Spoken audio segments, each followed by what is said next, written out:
En el nombre del Padre, del Hijo y del Espíritu Santo. Amén. Ven, Espíritu Santo, llena los corazones de tus fieles y enciende en ellos el fuego de tu amor. Envía, Señor, tu Espíritu y renueva la faz de la tierra. Oh Dios, que has iluminado los corazones de tus fieles con la luz del Espíritu Santo, haznos dóciles a sus inspiraciones para gustar siempre el bien y gozar de su consuelo. Por Jesucristo nuestro Señor. Amén. Resumen del documento, anotaciones al libro de Job, introducción. El autor plantea la cuestión de si el libro debe considerarse suyo o de aquellos que compilaron las glosas marginales del manuscrito.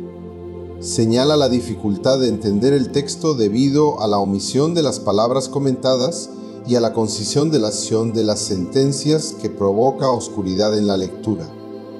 Capítulo 1. Job es descrito como un hombre poseedor de vastas haciendas, que practicaba obras buenas y ofrecía holocaustos por cada uno de sus hijos. Se resalta la intervención del diablo y la prueba a la que Job es sometido, perdiendo sus bienes y siendo despojado por sus enemigos.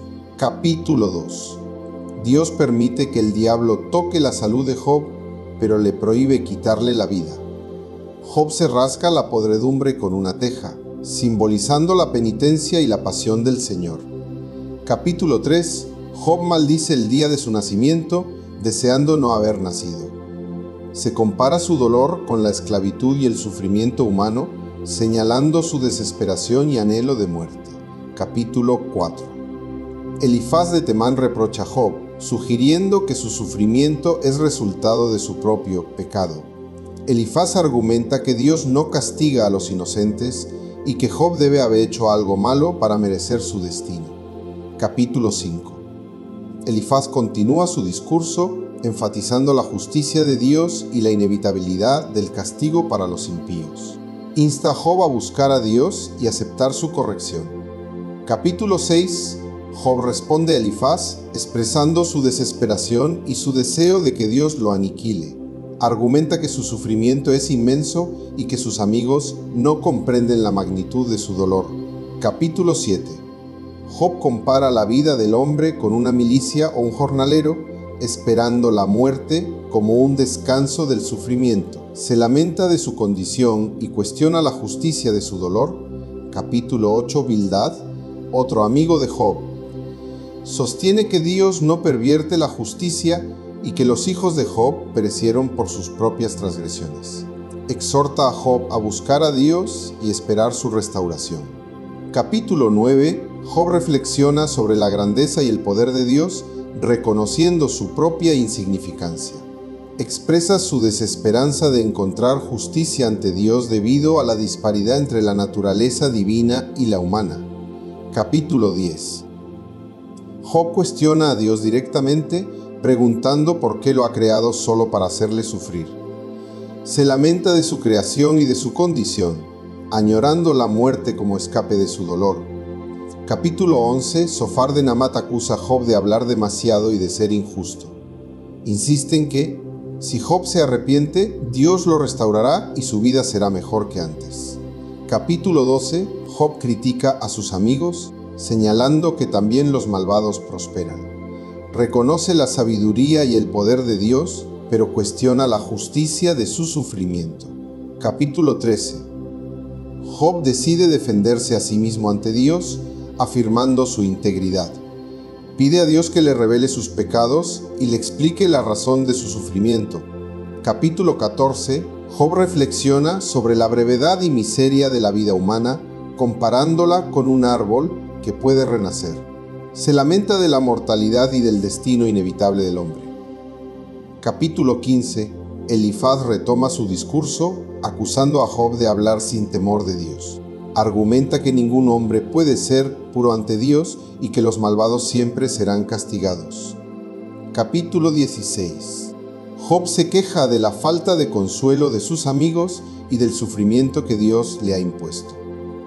Describe su dolor físico y emocional, señalando su aislamiento y desolación. Capítulo 17. Job expresa su desesperanza y resignación ante la muerte. Lamenta la falta de justicia y consuelo, sintiéndose abandonado tanto por Dios como por sus amigos. Capítulo 18. Bildad describe el destino de los impíos, afirmando que la luz de los malvados se extinguirá y que serán olvidados.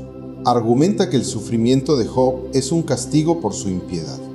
Capítulo 19. Job se lamenta de ser malinterpretado y castigado injustamente. Afirma su deseo de redención y expresa su fe en un Redentor que le vindicará. Capítulo 20. Zofar describe el breve triunfo de los malvados y su inevitable ruina. Insiste en que los impíos no prosperarán y que sus bienes serán devorados por otros. Capítulo 21. Job responde, señalando que muchos impíos viven en prosperidad sin ser castigados. Cuestiona la justicia divina y la aparente falta de retribución en la vida presente. Capítulo 22. Elifaz acusa a Job de grandes pecados, sugiriendo que su sufrimiento es merecido. Exhorta a Job a arrepentirse y volver a Dios para ser restaurado. Capítulo 23. Job anhela presentar su caso ante Dios, afirmando su integridad. Expresa su confianza en la justicia divina y su deseo de ser vindicado. Capítulo 24. Job describe la injusticia en el mundo, donde los malvados prosperan y los inocentes sufren. Señala la aparente indiferencia de Dios ante la maldad humana. Capítulo 25. Bildad enfatiza la grandeza y pureza de Dios y la insignificancia del hombre. Argumenta que ningún ser humano puede ser justo ante Dios. Capítulo 26. Job elogia la omnipotencia de Dios, describiendo su poder sobre la creación y su control sobre las fuerzas del universo.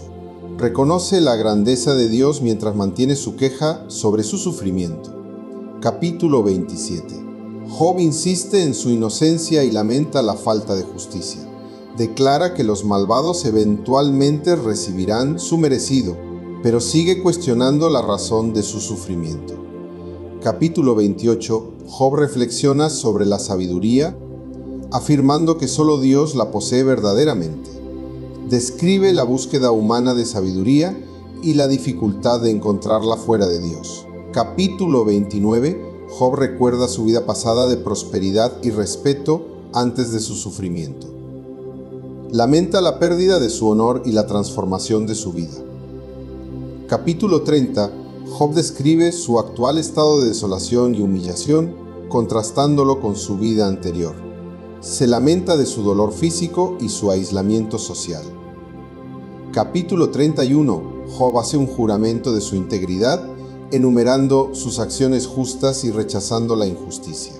Pide a Dios que lo juzgue justamente y defiende su vida recta. Capítulo 32. Eliú, un nuevo personaje, critica a Job por justificarse a sí mismo y acusa a sus amigos de no responder adecuadamente. Ofrece una perspectiva diferente sobre el sufrimiento de Job y la justicia de Dios. Capítulo 33. Eliú argumenta que Dios habla a los hombres de diversas maneras, incluso a través del sufrimiento. Sostiene que el dolor puede ser una forma de corrección divina y una oportunidad para el arrepentimiento. Capítulo 34. Eliú defiende la justicia de Dios, afirmando que Él no actúa injustamente. Argumenta que Dios retribuye a cada uno según sus obras y que Job debe aceptar su corrección. Capítulo 35. Eliú sostiene que la justicia y la maldad humanas no afectan a Dios directamente, sino a los propios hombres. Exhorta a Job a reconocer su pequeñez ante Dios y a confiar en su sabiduría. Capítulo 36. Eliú exalta la grandeza de Dios y su control sobre el universo. Argumenta que Dios es justo y que Job debe someterse a su voluntad, confiando en su sabiduría y poder. Capítulo 37. Eliú describe la majestad de Dios en la naturaleza, señalando su poder en las tormentas y fenómenos naturales.